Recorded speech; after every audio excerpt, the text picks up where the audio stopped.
Hello again, my name is Izzy and I'm part of the Oneida Nation. Coming to you again just to share a little bit about the beginning of the medicine work. I guess the medicine works really began a few years ago when we were studying with a monk in Florida.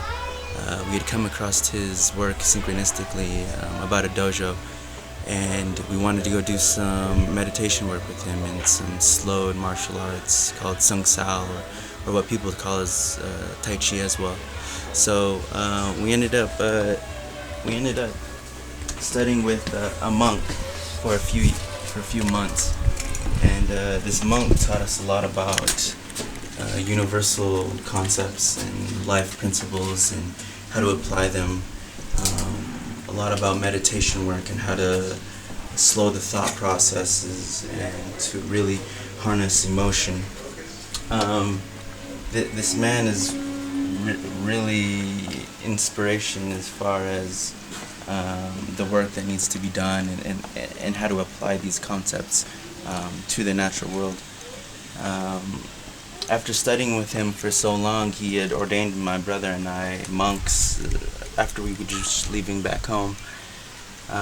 When this had happened, we felt this shift in work. So it was from then where we really started sharing this information with others. We've seen ourselves as messengers, and it was simply to share knowledge and information that has been suppressed and kept from the public for so many years. The medicine work within our tribe started to surface, and it started to feel like a remembering process, like we had been doing this and we were just remembering. We started to meet another teacher. He taught us about feathers and stones and rocks. He told us about his vision, how he wanted to travel and start doing different ceremonies and different classes and workshops. So we took his word, and he took us under his wing, and we left Idaho with just our raw materials in feathers, stones, regalia, and our ceremonies. And so we ended up leaving from Idaho, found ourselves in Lake Tahoe, back down to California, and did a whole tour with just an inspiration to share our ceremonies and really reach those that are still suffering within emotional construct. Throughout that time span, we did maybe 15 different ceremonies, all from water ceremony, fire ceremony, moon ceremony, new moon ceremonies, and throughout this time we ended up learning a bunch about just history. Again, through this time, we ended up coming through different festival work. We ended up doing different permaculture work, gardening work. So we seen ourselves as modern day pioneers, I guess you could say, and our intentions was to really reset Mother Earth and our brothers and sisters back to harmony, get each other back to our origins, as our ancestors speak of. So the medicine work continued. The medicine continued through grand master plants that we call ayahuasca, or another plant is called San Pedro, or there's some mushrooms that are considered sacred as well. So